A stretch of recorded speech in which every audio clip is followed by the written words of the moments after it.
It's my pleasure to introduce Her Excellency Rajmah Hussain, who's the Ambassador for Malaysia to the United States of America. She is the first woman to serve in that post from her country, and she has, in addition to that, served at the ambassadorial level to Austria, to, get my list, to Paris, Geneva, Vienna. Her previous posts are, among her previous posts are UN assignments, training as a UN disarmament fellow, and a stint as a representative with the International Atomic Energy Agency. She received her bachelor's, her master's, and her PhD from the London School of Economics, which explains her accent, I'm sure. And we're delighted to have her here today. She is number 4. This is one thing that was not on her CV, but I thought was very interesting. She's number 4 of 9 children, and she received her education in Catholic schools in Malaysia, and went to London School of Economics on a scholarship through her government. And it's an interesting story, she told me, as how she became a diplomat for her country, kind of by fate, I guess, and we're very grateful to have her here. She has been a professional diplomat, she says, for over 30 years. I have a hard time believing that, unless she started in her career at the age of 7. We are delighted to have her here today. Just as a point of interest, and I told the ambassador that I would do this, how many of you have been to Malaysia or have ties in Malaysia, Singapore? Could you just raise your hand so we're curious to know? So we do have a few of them here. I will turn the time over to Her Excellency, Ambassador Hussain.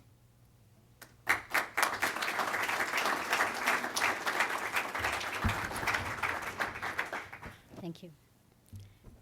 Professor Cora Leonard, Assistant Director of the David Kennedy Center for International Studies, Professor Lynn Elliott, my fellow students, ladies and gentlemen, good morning, Assalamualaikum, dan selamat pagi. That's good morning in, how many of you speak Malay?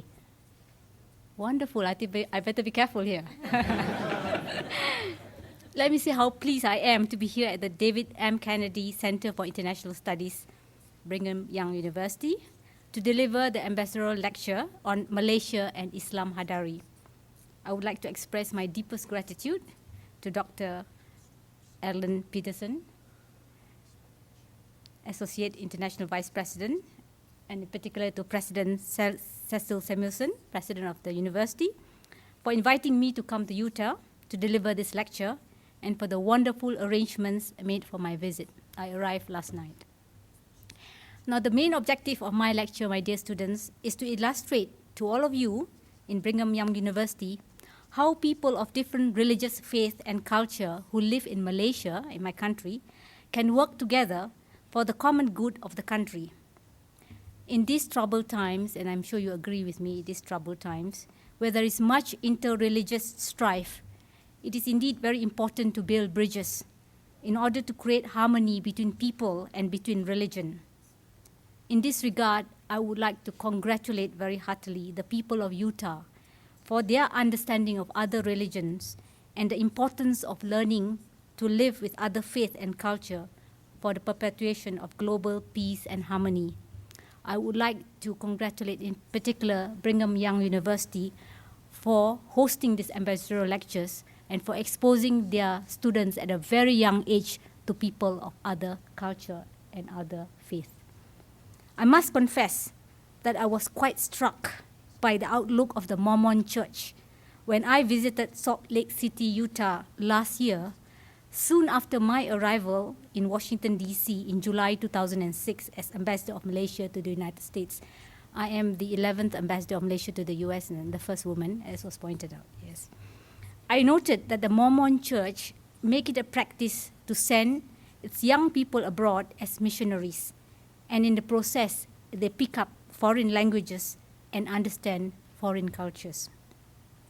While attending the official dinner at Governor John Huntsman's residence, I was most impressed that Mormons avoid alcohol, coffee, cigarettes, and anything intoxicating, including drugs.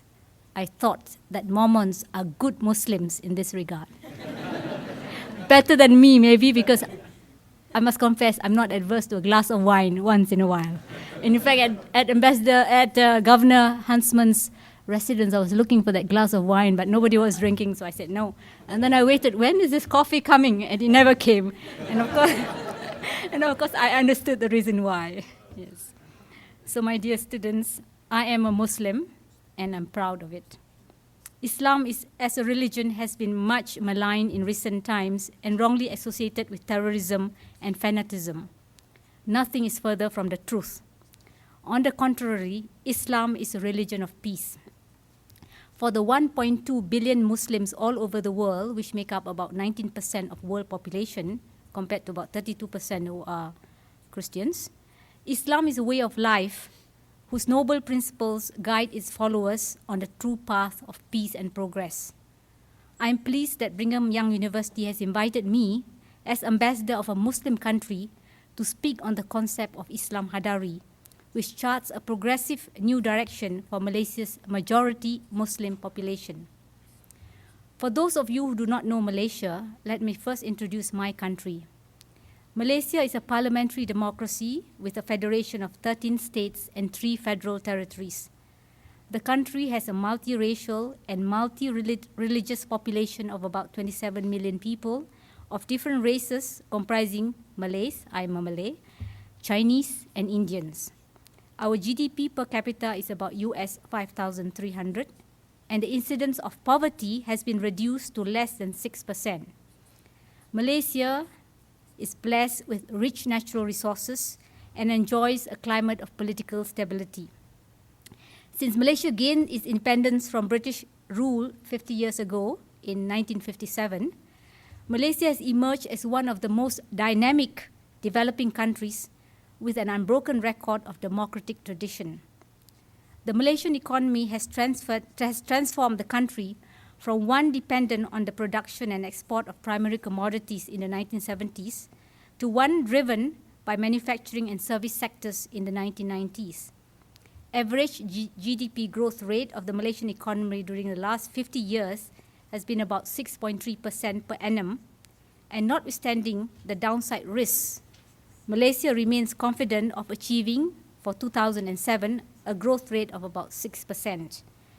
This is an especially important year for Malaysia since we are celebrating our 50th year of independence from British colonial rule. But within 50 years, Malaysia has progressed from a rural economy dependent on primary commodities like rubber and tin to become the 10th largest trading partner for the United States of America, which is not bad for a small country like Malaysia.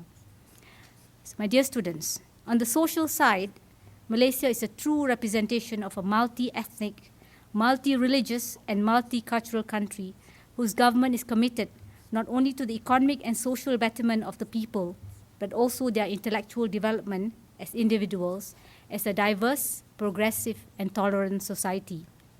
Islam is the official religion, but other races are free to practice their own faith in Malaysia. About 33% of Malaysia's population are non-Muslim.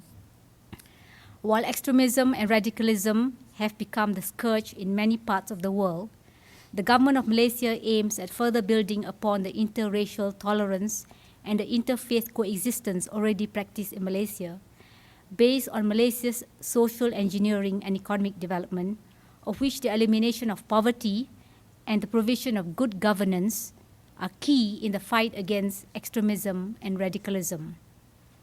For some of you, this may be perhaps the first time that you have heard of Islam Hadari. Now, what is Islam Hadari? Do you know? No? Now, what is Islam Hadari? Islam Hadari, and translated, it means civilizational Islam. It's not a new religion. It is not a new teaching. Neither is it a new mazhab or denomination of the Muslim faith.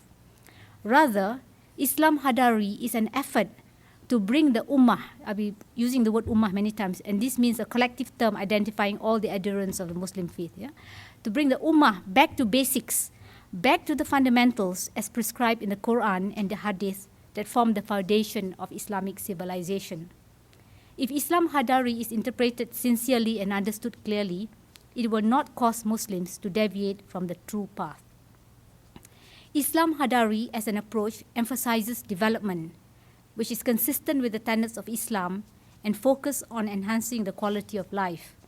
It aims to achieve this via the mastery of knowledge and the development of the individual and the nation, the implementation of a dynamic economy, trading and financial system, and an integrated and balanced development that creates a knowledgeable and pious people who hold to noble values and are honest, trustworthy, and prepared to take on global challenges. In fact, upon reflection, I do not think there's much difference between what the Mormons do and our principles in Islam Hadari. Yeah? Think about that. In order that Muslims are able to meet current challenges without deviating from their faith, the government must ensure that the doors must remain open so that interpretations of Islam are suited to the development needs of the prevailing time and conditions. Policies of the government must be balanced and development must be broad-based that encompasses the infrastructure and the economy, human resource development via a comprehensive education program, and the inculcation of noble values through spiritual development and assimilation of Islamic values. Now, what are the principles of Islam Hadari? Islam Hadari aims to achieve 10 main principles: faith and piety in God, a just and trustworthy government, a free and independent people, mastery of knowledge, balanced and comprehensive economic development, a good quality of life, protection of the rights of minority people and women, cultural and moral integrity, safeguarding the environment, and strong defense. These principles have been formulated to ensure that the implementation and approach do not cause any anxiety among any groups in Malaysia's multiracial and multi-religious society. These principles have been devised to empower Muslims to face the global challenges of today, not of yesterday, but of today. Islam Hadari is complete and comprehensive, with an emphasis on the development of the economy and civilization, capable of building the Ummah's competitiveness. The glorious heritage of Islamic civilization in all aspects must be used as reference and become the source of inspiration of society to prosper. The Ummah must be a society that embraces knowledge, skills, and expertise in order to build capacity. Islam makes it compulsory for Muslims to embrace knowledge in all fields. There was a saying in the old days by the Prophet that you must acquire knowledge even if you have to go to China. And that time going to China was very difficult. The misconception that there exists a difference between so-called secular knowledge and religious knowledge must be corrected. It is important for the Ummah to be guided in understanding and practicing Islam as a comprehensive way of life and as a means of building civilization.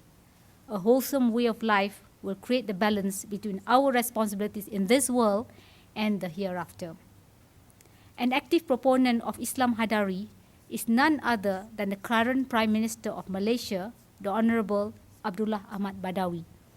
Now, for your information, while I'm a graduate of political science, Abdullah Badawi, the Prime Minister, was a graduate of Islamic studies, so he knew what he was talking about. And he had announced his vision of promoting Islam Hadari as a model for development and as a force for good. The Prime Minister sees Islam Hadari as an approach for achieving a progressive society that is compatible with modernity, yet firmly rooted in the noble values and injunctions of Islam. He firmly believes that this approach has been accepted by everyone in Malaysia because underlying the whole message of Islam Hadari is a call for equitable development in the region. It is a call for moderation and tolerance, as well as the assurance of justice and fairness for all, irrespective of their faith.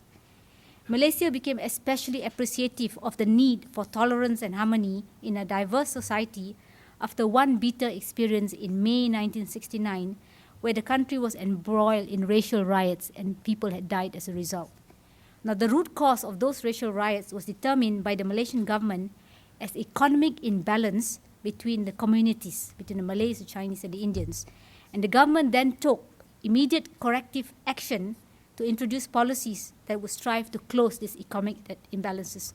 And that's the reason why we have the new economic policy, that's affirmative action policy of the government of Malaysia, and which help to close this economic imbalance. Now, speaking on Islam Hadari, in March 2005 in New Zealand, the Prime Minister of Malaysia had underlined that Islam Hadari has been introduced as the approach for instituting a national order that is fair and just to all, irrespective of race and religion. Malaysia has adopted Islam Hadari as a long-term national approach for providing socio-economic justice and fairness to its citizens. Islam Hadari is the way to good governance. Malaysia would like to show by example that a Muslim country can be modern, democratic, tolerant, and economically competitive. Extremism and radicalism, particularly when they manifest themselves in the form of terrorism, must be condemned. However, it is not justifiable to associate terrorism with any particular race or religion. Islam abhors terrorism. Based on Malaysia's own experience and success in combating terrorism, Malaysia has been calling for an understanding of the root causes of terrorism, and that the global scope of the war against terrorism requires the widest possible collaboration among all nations, which can only be galvanized through an international conference, preferably held under the auspices of the United Nations. Intercivilizational dialogue can take place at the official level between governments as well as along the second track at the non-governmental level. The non-Muslim world must be prepared to discard their prejudices against Islam and be willing to engage in genuine dialogue. Islam Hadari encourages learning from others and listening to others as one of the ways of bettering oneself. While you are listening to me, I will also be listening to you. Islam Hadari places a high premium on the ability of the government to provide educational opportunities and on the capability of the people to have access to education. Now, this is very important because we have a great number of universities in Malaysia because we are trying to turn Malaysia also into an education hub. Islam Hadari is entirely consistent with democracy because Islam Hadari is all about living peacefully and respecting each other in the society. Islam Hadari would encourage musyawarah, which means consensus building, as an approach to solving problems, and would accept the shura, that is consultative process, as the best way of dealing with various societal issues. So you cannot impose conditions on other people. You have to consult and get it accepted through consensus building. Islam Hadari is meant for the benefit of all in Malaysia, regardless of their religion and their racial identities. It is an exhortation to the Muslims to treat well and fairly the non-Muslim fellow citizens in their dealings. So my dear students, now that you have heard the basic principles of Islam Hadari, you can see that it is civilizational Islam meant to put Muslims on the path of learning, peace, harmony, coexistence, and progress. Islam Hadari is not about extremism. The audience at this ambassadorial lecture today represent, I believe, people of different faiths and different denominations of the Christian religion.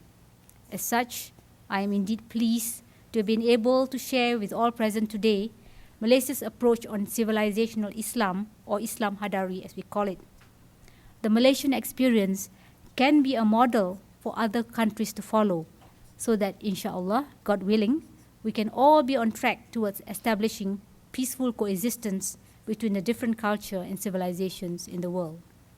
As summed up by a commentator on Malaysia's approach to Islam Hadari, and this is what he said, the introduction of Islam Hadari by Abdullah Ahmad Badawi, Prime Minister of Malaysia, is timely and should be well understood, and the details applied in daily conduct. Islam Hadari has the potential to curb the militant instincts among religious detractors. It is important for the Muslim Ummah to be guided in understanding and practicing Islam as a comprehensive way of life, as a means to build a civilization. A wholesome way of life will create the balance between a person's responsibilities in this world and in the hereafter. Islam is not merely a ritual, because ritualism is meant solely for the hereafter. The government of Malaysia has never practiced secularism, which rejects the hereafter and focuses solely on worldly matters. Islam must be lived as a system that integrates the worldly life with preparations for the day of judgment. So with that comment, my fellow students, ladies and gentlemen, and distinguished guests, I close my presentation on Malaysia and Islam Hadari by wishing that peace be upon you. Thank you for your attention, and please visit Malaysia to see for yourself the peace and harmony that prevails in my country between people of different races and different religion. Now, your visit this year is particularly important because I said this year is the 50th anniversary of Malaysia's independence from British colonial rule, the 50th anniversary of Malaysia-US diplomatic relations, and this is also Visit Malaysia Year, where special events are lined up for you by Tourism Malaysia for you to visit Malaysia. So, welcome to Malaysia, selamat datang, and terima kasih.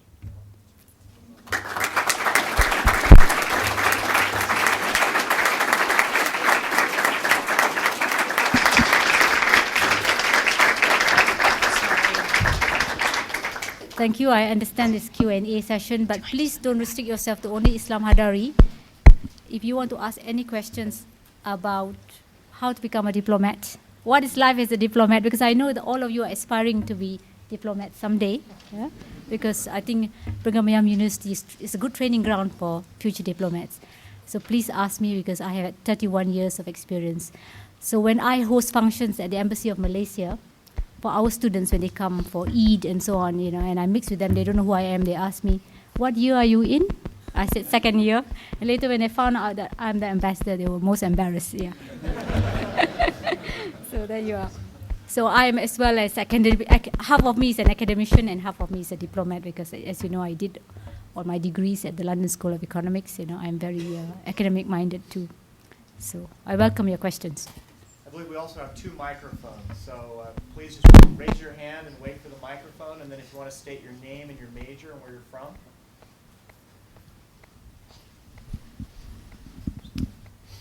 Gentleman in front, yes. I'm Nate Christensen from Provo. I'm a political science major. I'm wondering, in your experience, would you say that Americans are more knowledgeable, equally knowledgeable, or less knowledgeable of international events than are citizens of other countries? Do you want me to be diplomatic or do you want me to be frank?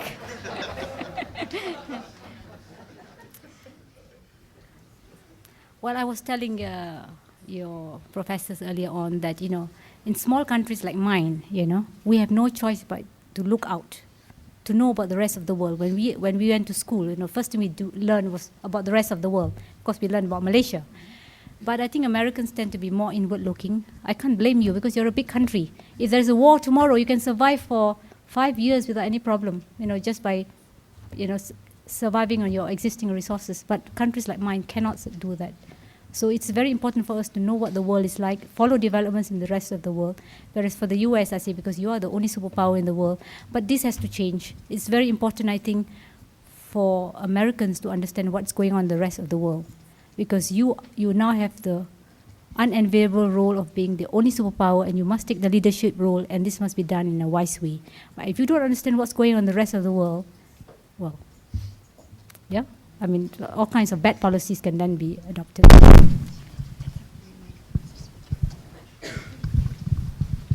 My name is Shane Dorney. I'm from El Paso, Texas, a political science major. And the question I have for you is, how is Islam Hadari accepted by the rest of the Muslim nations, Muslim world? Like, how is Malaysia accepted by embracing kind of a different aspect than most Muslim countries choose to take toward, you know, a governmental combination of Islam and state? Yeah. As I mentioned in my lecture, Islam Hadari is not a new religion. It's just an approach. So it's a question of how, all of our Muslims, right?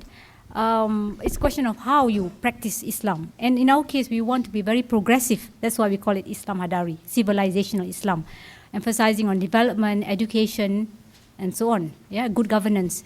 Whereas other Muslim countries may look at things slightly differently. They may be slightly more conservative in their approach, and so on. So in that case, yeah, but we are all Muslims, and our basic tenets will be the Quran and the Hadith. Now, in some parts of the world, the Muslims are quarreling with one another. Take Iraq, for instance. As a Muslim, I can never understand what's going on in Iraq, what's going on between the Shiites and the Sunnis. I grew up as a Muslim. I was born a Muslim, grew up as a Muslim, without ever questioning, am I a Sunni or a Shia? I'm a Muslim, full stop, all right? The basic principles that we all have to follow, whether Sunnis or Shias. So I think what's happening in the Iraq now is a political problem between the Shiites and the Sunnis, and a political solution must be found to that and not a religious solution. So how different Muslim countries practice Islam is certainly up to them. But Malaysia is currently playing a very leading role. We are now the chair of the Organization of Islamic Countries at the summit level.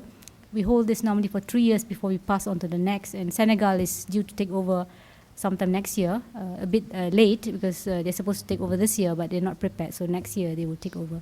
So until we hand over to Senegal, we have to play this leadership role in uniting the Muslims and making Islam progressive, and not as a religion of terror. You know, that's not what Islam is all about. And each of us has to play our due role. And in my case, with my own experience of multilateral diplomacy, since I was in Geneva and Vienna, and I led the OIC countries there for many years. So I came here and I formed the group of OIC countries here in Washington, D.C. So for the first time in the history, we have now an OIC group, and we meet on a regular basis once a month to at least share problems or adopt common approach and so on here. So as I said, it's up to the individual, but they can look at Malaysia's role and see we can be a model if they want to follow us.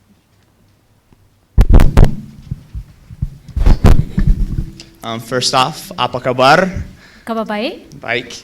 Okay, I just have a quick question. I read a newspaper article this morning talking about the relationship with Malaysians and Indonesians. I want to find out how you feel about the Indonesia-Malaysian relationship right now, because it feels like there's a lot of resentment with Indonesians towards Malaysians. So how do you feel about that? Saudara belajar bahasa Malaysia di mana? Saya belajar di Indonesia. Di Indonesia. What you saying? You learned Malay in Indonesia. The language is the same, but the slang is a little bit different. It's like Americans speaking English and British speaking, but we understand one another. Right. So he speaks Indonesian Malay. Okay, Malaysia. Well, there's always this love-hate relationship sometimes between Malaysia and Indonesia. You know, when Malaysia was formed in 1963, Indonesia resisted this and said, "Ganyang Malaysia," right? We will condemn Malaysia for this because they do not like this greater Malaysia being formed. And but since then we have had a good relationship and so on. But occasionally there are frictions. Now there are a lot of Indonesians working in Malaysia as in households, as maids, in the construction industry and so on. So sometimes there may be certain incidences affecting these people, and this becomes a big issue in the newspapers and so on. But I think overall, Malaysia Indonesian relationship is good, and we try to control events which happen, which is unintentional and so on. Yeah, but generally, I think we have a good relationship because we are side by side. We have to coexist as neighbors, and Indonesia is the largest Muslim country in the world. We acknowledge that. Yeah, and a lot of our people have got relatives and heritage and roots in. Even my own grandparents came from Indonesia.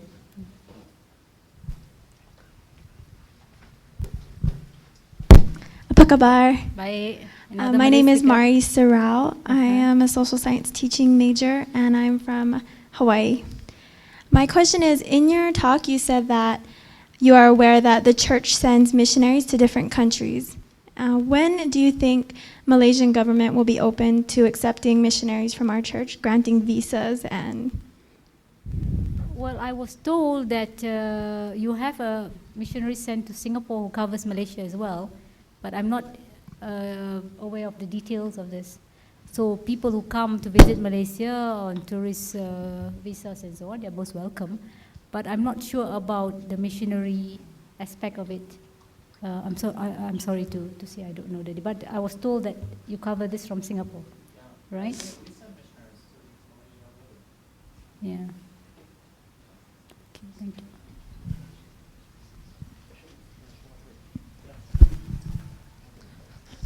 I had a question.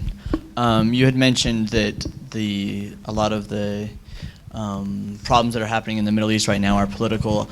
About a year ago, Rabbi David Rosen came to give a lecture on the political nature of particularly the Israeli-Palestinian conflict, but he also mentioned the religious undertones. And I wondered if you would present Islam Hadari as an or not as an alternative, but as a method for reconciling the religious undertones of the political conflicts that are happening in the Middle East. Are you talking of Iraq? Are you talking of Palestine? I think, well, Rabbi David Rosen mentioned particularly Israeli-Palestinian, but I think that it could be applied to other regions that might be experiencing troubles like that. On the issue of Palestine, I think it's Malaysia's very strong belief that this matter has to be resolved once and for all, right? Because it has been resolved for decades now. And we believe in our approach that we have to study the root cause of the current instability in the Middle East, and it is because of the unresolved Palestinian issue. I myself have raised this with President Bush on the need for the US to take the leadership role to solve the Palestinian problem once and for all, simply because the only country that I think has any clout over the Israelis would be the United States of America, not even the United Nations. The only people that the Israelis would listen to would be the United States, all right? And I do not see what is wrong for two states to coexist side by side in peace and harmony, and that's the independent state of Palestine and the state of Israel. Now, I'm very pleased to learn that the present administration is working towards convening a Middle East peace conference in Annapolis, scheduled for maybe late November or early December. They're still working on it. No dates have been fixed yet. No countries have been named as who will be invited, so we're still waiting to know. Although Secretary Rice told me that maybe moderate Muslim countries will also be invited, like Malaysia, Indonesia, and so on. So that if comes about, it certainly would be a very positive development if it's successful, and it would certainly be a good legacy for President Bush to leave behind, to have a final solution to the Palestinian problem. Malaysia, for instance, does not have diplomatic relations with Israel at this point in time because of this problem. But tomorrow, if an independent state of Palestine is resolved, I don't see why we cannot have diplomatic relations with Israel, all right? And maybe I'll be the first ambassador there, who knows, right? And on issue of Iraq, as I said, you know, between the Shiites and the Sunnis, it's a political problem. They have to solve this, all right? Like Malaysia, we have Chinese, Indians, Malays. You know how difficult it is for 3 different races with 3 different religion, 3 different culture, 3 different everything, you know, background and so on, to live together. But we found a way. And people now work, and yet they still preserve their individual identity. The Chinese, they still celebrate their Chinese New Year. The Muslims, we still celebrate our Eid, and the Indians, the Deepavali. And we have this concept of open house, where every festival will be holiday, and the house is open to anybody to come and celebrate. Yeah? So if you come to Malaysia, you will see this multiracial mix, which is actually a model for other multiracial society to follow, you know, and we are very proud of it. At the same time, we maintain our culture and our roots, because it's also important to maintain this diversity of cultural heritage. So I do not see why other countries could not do it, you know. And in the case of Iraq, they have more similarities than differences. The only difference is that Shiites and Sunnis. So, but they have to find a solution themselves. It cannot be imposed on them. I mean, Americans cannot go in there and say, look, you know, this is democracy for you. What, democracy a la American? No, it doesn't work. You know, it has to be coming from the ground itself, from the people. Only then it will be lasting.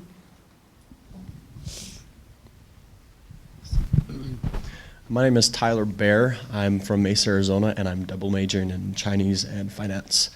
I had the opportunity to live in Penang and KL and in East Malaysia as well, and loved the racial, the different ethnicities surrounding different cities, but at the same time, many of the different ethnicities, Indians, Chinese, express some discouragement and even frustration with equality regarding education, regarding other benefits financially from the government. What policies are being implemented right now to assure that equality that you talked about earlier in your presentation? Okay, the Malays were there in the country, and then the British became our colonial masters. They brought in Chinese to work in the tin mines. They brought in the Indians to work in the rubber plantations and so on. And then when they left the Indians and the Chinese there. We have to deal with these people. We didn't kick them out. We assimilated them into our society. But along the way, you know, the economic imbalances grew. The Chinese had the economic power, but not the political power. The Malays had the political power, but not the economic power. All right? And the Indians were in between.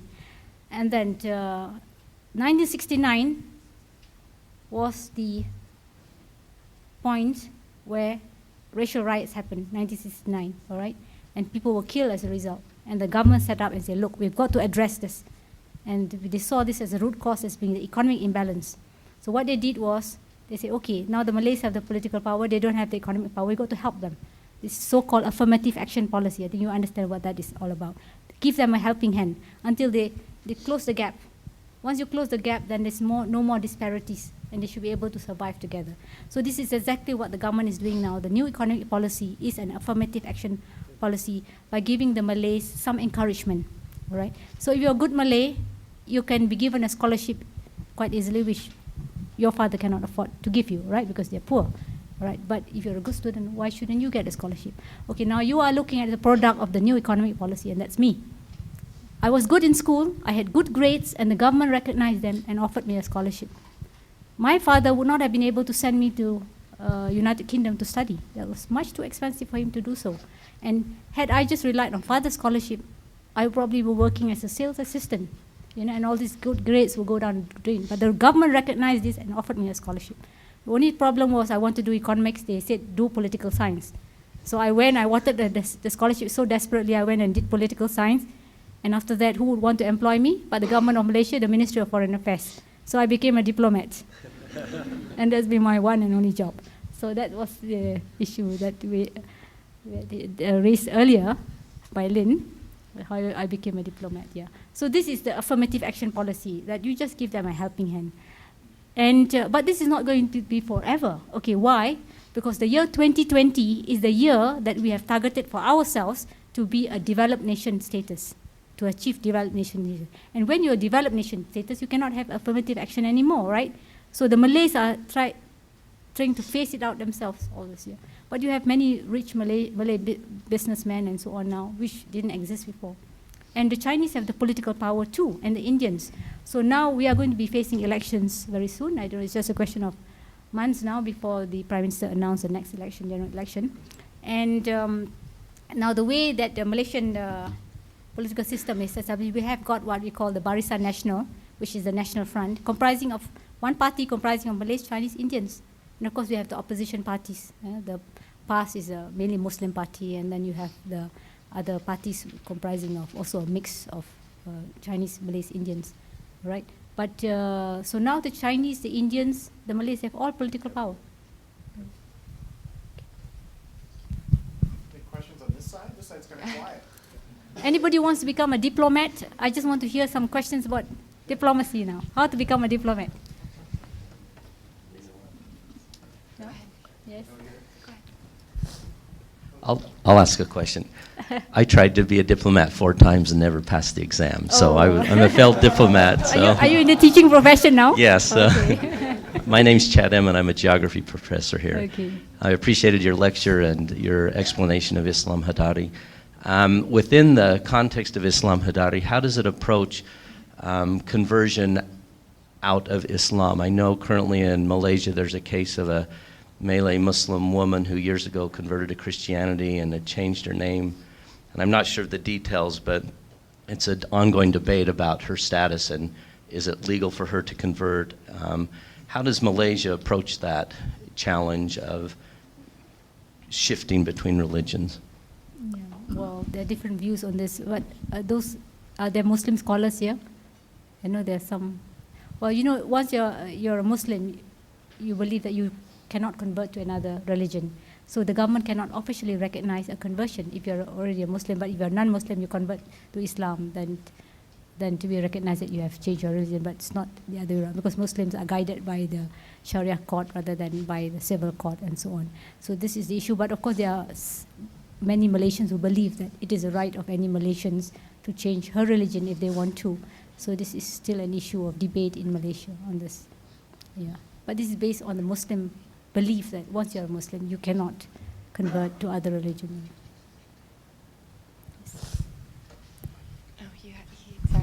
My name's John David Clark. I'm from Pretoria, South Africa, and I'm an international relations major. And I just want to ask, how is it being a diplomat, and what are the things that, basically just what are the things that you like about it, what are the disadvantages or things that you don't like in being a diplomat? how is life as a diplomat? All right. It's not easy to be a diplomat. People think that you just go to parties, have a good time, drink wine, right? That's it, but that's not true. We are representatives of the government, we fly the flag. All right, that's our main role, right? To promote and defend the interests of the country. All right. So there are certain codes and ethics that you have to observe as a diplomat. I cannot get into any scandals, for instance. All right, that's forbidden because I am a diplomat representative of the country. Could I get into scandals? No, because then you would tarnish the image of the country. So because of that, my lifestyle would have to follow accordingly, all right, because I have to show only the good side of like whatever personally my problems are, all right. And you just have to do the bidding of the country. For the last 31 years, my life has been ruled by the government. They said, pack, go to this country, pack, go, all right. Then you try to settle down, they say, pack, go to this country. Yeah. And you've been moving all the time, even though you're enjoying. I was enjoying Vienna for the last 1 year, and then I was told pack and come to the United States of America. You know, I still have not enjoyed Vienna yet, but do I have a say? No. I am at the bidding of my country. I know you have now this big controversy at the State Department where some diplomats are now going to be assigned to Iraq and they don't want to go. And the State Department is saying, if you don't want to go, you will lose your job. And your diplomats are protesting now. But that's the way, the life of a diplomat. So unlike in the private sector, you can do what you like, right? The bottom line, you make money for the company, that's it, but not for us. Our whole life is, is constrained by what you do for the country. My whole day, for instance, is determined by what I need to do. During the day, I go to the office, run the office, manage the office, and so on, attend functions. In the evening, I have to go attend functions, host functions to promote Malaysia, and so on. And that's it.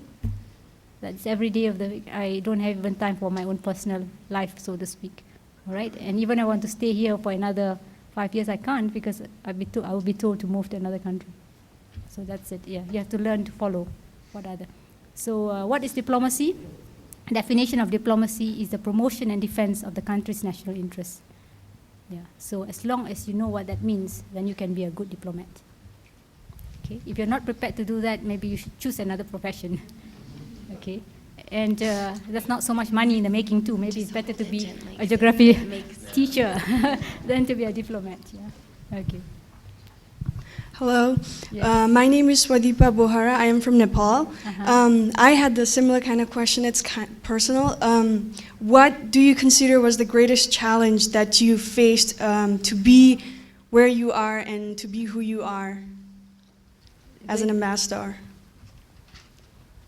As I said, you have to do what the government wants you to do, right? There's a lot. Okay, what is the work of diplomacy? It's not just going to parties. That's just one aspect of it.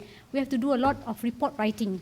So you have to know, to follow the developments of the country concerned, right? In this case, United States. You have to be able to follow, you have to know the country. When ministers come, you have to take care of the ministers. You have to be able to run a good restaurant because we do all this entertaining and dining and so on. So all kinds of things. So you have to be a well-rounded person and you have to have social skills. You have to be able to give lectures also. Look, I'm not a professor, right? But I have to give this lecture like any professors and answer all your questions. So it's a challenge. It's not easy. Okay, please. Yes, my name is Rehema. I'm a Kenyan Muslim, and I just wanted to clarify or add to your response about the issue of conversion from Islam. Now, within the context of a political Islamic state, legally Sharia mandates that when you convert from the religion to another religion, it is seen as an act of treason.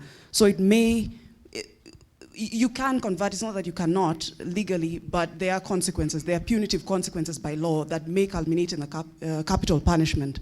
So it is seen as an act of treason. And I just wanted to clarify that. I know it's different from the Western democratic stance of what the basis of treason is. In Islam, it is religion, legally by Sharia. Yeah, thank you very much for that clarification. Yeah, I know it's very difficult for others to understand this. Yes, at the back, 2 hands. One or 2 more questions.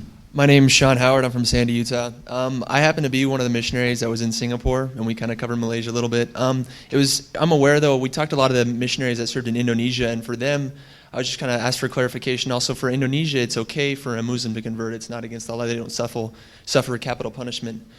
Is there any possibility of Malaysia moving toward that way, or has they ever thought about that involving them in the political process at all? moving towards capital punishment? Yeah, If you I was just, that's just what I heard from the previous, what she said there. She If, said that it's an act of treason. oh, active, sorry, I'm sorry. Act of treason, yeah. But in Indonesia it's okay, it's not an act of treason for them, they're okay, they don't suffer any punitive damages in Indonesia. Is Malaysia moving towards that at all for allowing Muslims to come, not suffering any damages for that, or? I've not heard of any punitive damages. They're not just allowed to change, that's all, you Okay. know, on paper at least. But listen, if I'm a Muslim, all right, people who become Muslim, they say, Ashhadu an la ilaha illallah wa ashhadu anna Muhammad Rasulullah. There's no other God but Allah, and Muhammad is Prophet, right? Then I am a Muslim. Now, if tomorrow I do not believe anymore in a Muslim religion, I say, look, I'm not a Muslim anymore, you know, I believe in some other religion. That's between me and God. I'm no longer Muslim. I mean, whatever on paper, all right, that says I'm a Muslim, I'm no longer practicing Muslim. What's most important is between you and God. Right? If you don't believe anymore in the religion, and you say that you're a Christian. As far as I'm concerned, whatever it is on paper, all right. So that's the reason why Islam is actually personal discipline. You know, when I was a young girl, we were trained by my parents to do the fast. You know, the Ramadan fast. So I would fast, and then I'll go and take my bath, and accidentally some water will slip in my throat, right? Accidentally, but actually I'm drinking the bath water. And then later I realized, what is this? It's between me and God. I am cheating myself. And I never did that again as a young girl, you know. And of course our parents train us by making you fast for half a day, and then full day, and then they give you a present, a sweet or something, you know, for having fasted. And the next day you fast 2 days, 3 days, and so on. And then you build up this self-discipline. But at the end of the day, it's between you and God. If I don't pray also 5 times a day, it's between me and God. So what's important is between you and God. It's not you and the rest of the world. Yeah? This is my own approach to the whole thing.